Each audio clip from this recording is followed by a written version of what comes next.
Јас сум Марсова Тања, како председател на Зелена градба асоцијација. Тоа е асоцијација која што е формирана на иницијатива на неколку жени предприемачи од различни бизнеси. Истовремено, како предприемач повеќе од 7 години, женско предприемништво малку потешко за опстанок во Македонија, на една градежна компанија, дојдовме до идеја како нашиот глас да биде слушнат во делот на стопанството, во делот на бизнисот и нормално да си дадеме неизмерна поддршка ние жените и да доловиме дека нема потреба да се едни со други, да се прави дискриминација жена, маж или да се прават поделби на бизнисите според половите. Зелена градба асоцијација ја формиравме изминатата година по иницијатива, пред се на моја иницијатива, како сопственик на градежна компанија која исклучиво се занимава со изградба на енергетско ефикасни куќи од СИП панели. Во 2019 година, кога започнав со таа дејност, најдов на толку многу потешкоти во реализирањето на сето тоа, пред секако идејата воопшто не ми беше прифатена. СИП панелите во тој период беа непрепознатливи како градежни материјали во Македонија, иако светот веќе беше во напредна фаза на развивање не само на приземни стамбени куќи за домување, туку веќе и на големи згради. Од 2015 година, кога сите светски истражувања и анализи покажале дека има енормно зголемување на емисијата на CO2 во воздухот, повеќе научни истражувања и повеќе светски организации покренали иницијатива за потпишување на договор кој што ќе ги обврзе сите држави да ги намалат загадувањата во сите сектори, посебно на стопанството и посебно на градежништвото. Како економист по професија, во тој момент направив еден пресек и сакав да одлучам што понатаму во мојот живот и во мојата кариера, бидејќи претходно работев во еден малку повеќе женски свет од ова, исто во бизнисот, меѓутоа се занимавав со увоз и извоз на гардероба или дизајнерство и мода. Некако не се исполнував доволно, барав нови предизвици и градежништвото ми дојде сосема интересно поради креативноста која што може да се имплементира во сето ова. Чувствував дека имам премногу креативен ум на 32 години, некако не се пронаоѓам во светот на модата. Почнав да правам одредени истражувања и многу ме привлекуваше што е тоа што го алудира светот, колку тоа ние дишиме загаден воздух. Па кога ќе го погледнеме Скопје низ прозор, во тој период живее во Ново Лисиче или Ново Лисиче е најстрашно, почнав да анализирам, да правам научни истражувања самостојни, иако пак ќе кажам, јас сум далеко од таа бранша како економист, ама ми беше интересно затоа што сум и љубител на природава, на планините. Урбаниот живот не ме привлекува, колку што ме привлекува она што е природно. Неколку видеа ми посочија дека енергетските куќи, односно монтажните куќи, се доста интересни, а од друга страна се биоразградливи, барем 60% од она што ние можеме да го понудиме на пазарот во Македонија, иако во другите држави веќе идат на биоразградливост од 100%. За нас се уште тоа е недостижно, меѓутоа тука за тоа многу придонесува и нашиот став кон тоа како треба да се изгради една куќа. Ние малку новитетите како народ ги прифаќаме малку потешко. Па кога ќе спомнеш монтажна куќа, или пак СИП панел, или пак дрво за куќа, секогаш наидувавме на прашањето па тоа ќе го однесе ветер, па знаете во Америка таму се сите монтажни, па знаете се случува катастрофа, иако тоа не е така. Монтажниве куќи имаат голема стабилност во самата градба и пред се тие се во толку добри изолатори фасадните ѕидови, што вие автоматски со градбата на таквата куќа на долги стази заштедувате многу и влијаете директно на својот буџет, домашен буџет. Не само на луѓето, на неразбирање наидовме од сите можни институции и од сите луѓе кои што се градежни инженери, статичари. Доста беше тешко да добиеме конкретни информации. Како да се проектира една таква куќа, како да ја поминеме во изис, дали е таа сеизмолошки стабилна.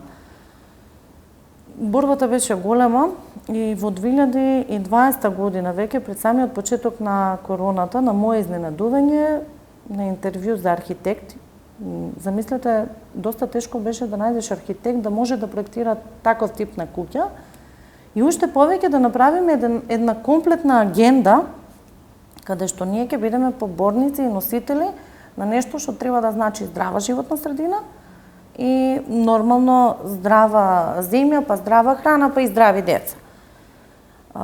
Кога мојата архитектка, која што од самите почетоци со мене, Емилија Занева, дојде со 20 годишно искуство, верували или не, јас ја прашав што бараш ти кај нас. Затоа што иако моите менаџерски искуства од порано, 15 години веќе едно такво искуство, сепак јас не се чувствував доволно сигурна. И по 5 години постоењето на мојата фирма и денес не се чувствувам доволно смела, затоа што нас тешко не прифаќаат.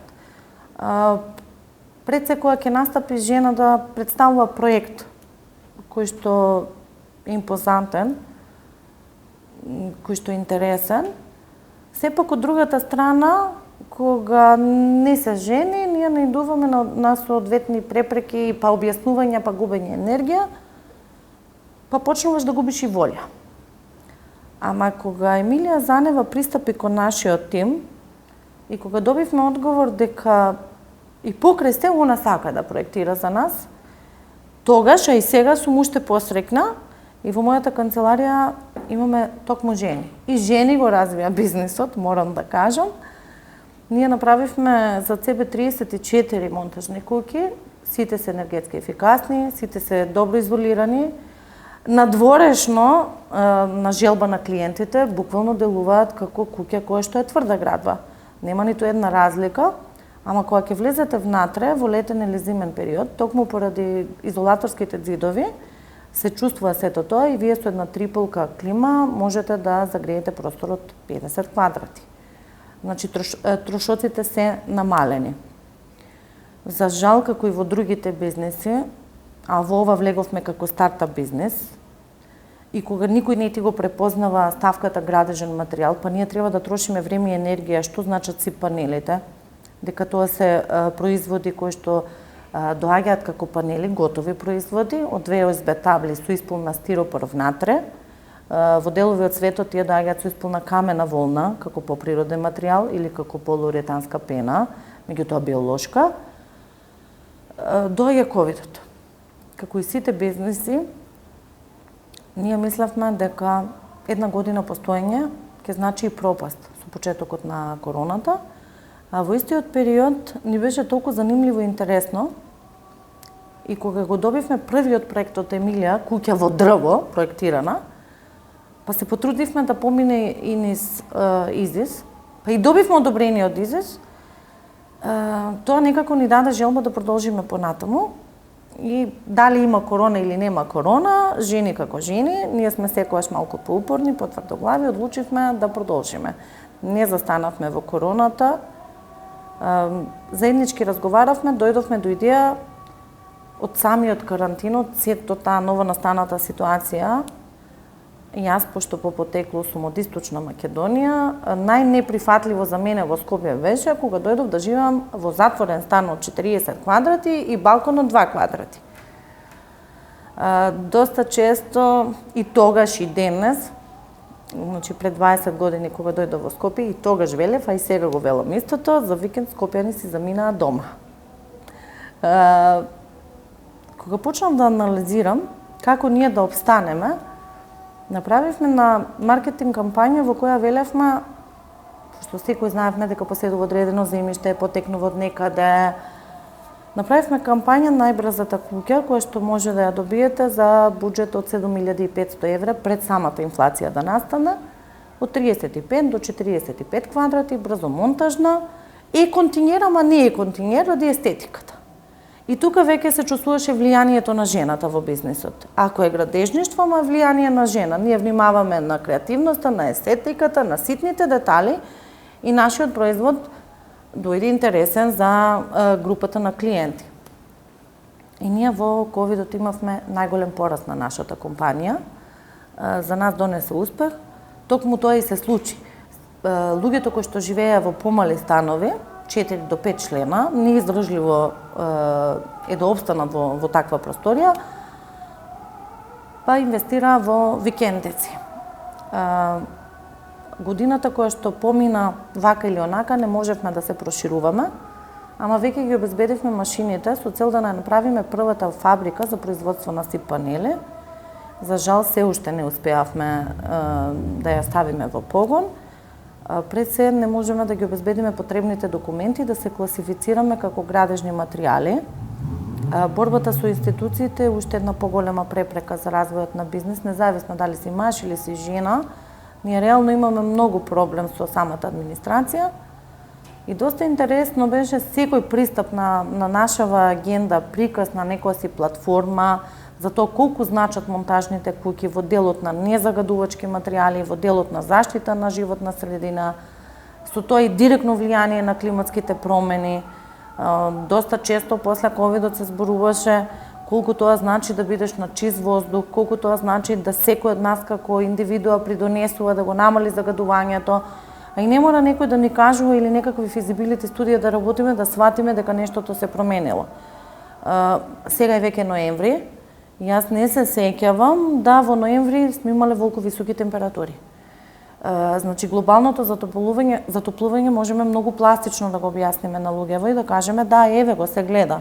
Тоа директно влијае.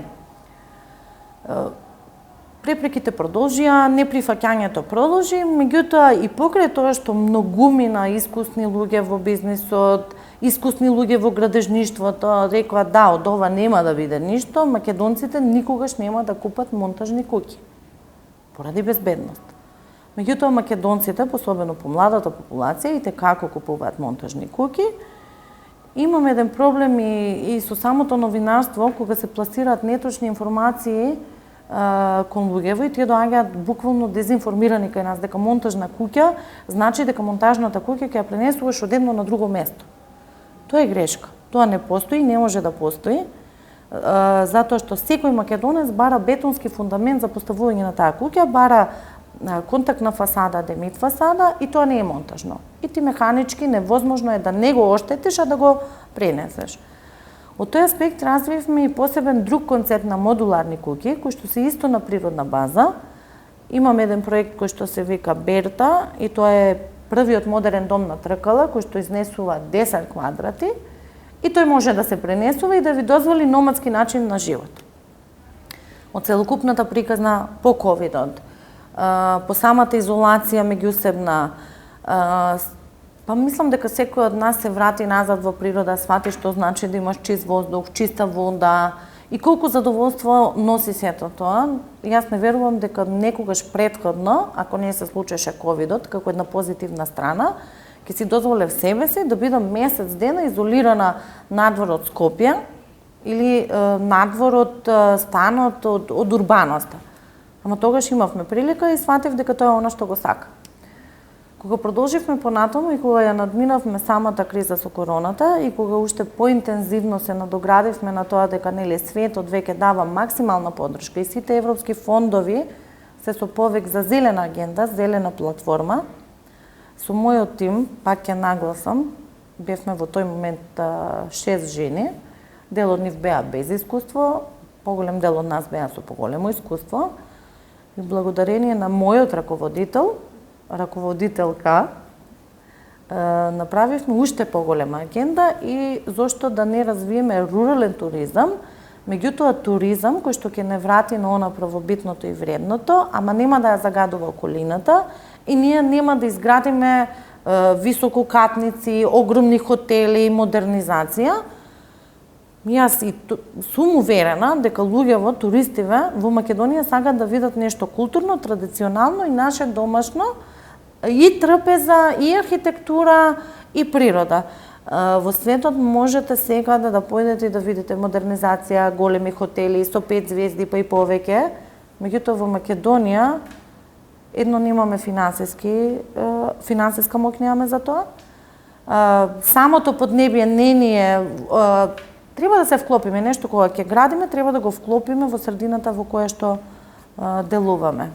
Направивме уште 15 мега проекти ја формиравме самата асоциација, Green Building асоциација, уште пред во Македонија да се слушне за Go Green. И тогаш, кога настапивме и со фирмата, градежната компанија за екосип куки, повторно наидовме на одбивање. И повторно наидовме со првата реченица: овие се жени, па жените, знаеш, они малку повеќе произлегуваат кон желба, не кон бизнес и кон моќи пари. Меѓутоа, токму Green Building асоциацијата за една година направи многу повеќе и од мојата компанија и од компанијата на уште две жени предприемачи во управен одбор на нашата компанија. И направивме спој од градбата, животната средина, храната, па ни се приклучија креативци, па направивме одлични културни манифестации. Застанавме и излеговме пред јавноста пред една недела на првата наша годишна конференција на 4 ноември. Символичен датум го одбравме затоа што токму тогаш во Париз била подпишана декларацијата за делување против климатските промени и фондовите за глобално затоплување. Успешна приказна со 15 проекти кои што дел веќе се во реализација, а дел се во иницијална фаза каде што нормално нели се чекаат финансиите и парите. И лошо е што кај нас ако го изоставиме моментот на жена предприемач и успешноста нејзина, тоа што е жена, системот не поддржува стартап бизнеси, не поддржува иновации, не поддржува развој на нешто што е новитет, а ги имаме доста. Не веруваме во можноста дека ние во овој век можеме да развиеме комплетно туристичко место. Ние имаме развиено проект за туризам во село Герман до пред 2 години, речиси никој да не знаеше дека селото постои. Значи, кога ќе кажевме каде е лоцирано општина Ранковци, многумина од нас не знае ни каде е општина Ранковци. Село Герман е Герман планина и се наоѓа на највисоката точка од Герман планина, го носи името Герман, на српско-македонската граница е. Селото е иселено, мислам дека брои во моментов некаде околу 113 жители, претежно делува викендашки. И нашиот најголем проект го направивме токму за тоа село. Како може да оживее селото? Затоа што во периодот на ковидов, голем дел од луѓето кои што се иселија и претежно живеат во Скопје, се вратија назад. Токму во тоа село ја одржуваме и Макавејско лето, културната манифестација. И годинава имавме некаде од 15 до 23 жени учесници со своји бизнеси, меѓутоа со стартап бизнеси, со македонска трапеза. Тоа ни беше многу интересно, прво на нас, а потоа и на другиве. Па се поврзавме со неколку здруженија кои што ја штитат руралнава жена. И јас се уште се обидувам да тој стереотип рурална жена дека треба да се појави во облека која што нели не е модернизирана, па сите си ја замислуваме како жена без вкус, без стил. Тоа не е точно. Јас сум жена, рурална жена, затоа што потекнувам од село, мојата мајка е рурална жена. Имаме ние многу едуцирани интелектуални жени кои што се исто успешни жени во бизнисот, се предприемачи. Сме го победиле тој страв кога ќе влеземе во поголема средина дека ќе бидеме негирани и отфрлени. Меѓутоа сепак станува збор за карактерна особина, не е нешто друго. И тука дадовме, потенциравме колку значи да ги одржаваме пред се културните традиции, да ги одржаваме силата. На крај на денот, тие се и нашиот двигател за опстанокот во иднина. Предности на женско предприемништво, па жените сме секогаш поупорни. Повеќе веруваме во својата интуиција, веруваме во својата идеја, многу повеќе, и затоа успеваме. Не сме толку со слаб карактер, доколку само иницијативно почнуваме да си даваме волја, иако сме уверени, пред се треба да си веруваме во она што го работиме. Ако ние веруваме во она што го работиме и го работиме со желба, тогаш ќе биде успешна приказна. Предноста кај нас и женското предприемништво е тоа што има многу емоции. Тоа е и предност, но и аномалија. Меѓутоа, кога се внесува емоцијата во бизнисот и кога тоа е еден искрен пристап, без разлика на сите препреки, ако жена одлучи да успее, и ќе успее. Така да моја препорака е да никој не се откажува од својата идеја, меѓутоа и секогаш да се анализира за своите постапки, да не очекува помош, туку да очекува партнерство и поддршка. Значи да не биде жена во бизнисот, да ја внесува целата интелигенција, својата искреност, креативност, а не да бара помош, да бара партнерство и да бара поддршка. И секогаш да стои за својата работа, нормално таа работа треба да биде докажана и проверена дали е тоа така. И некогаш да се откаже.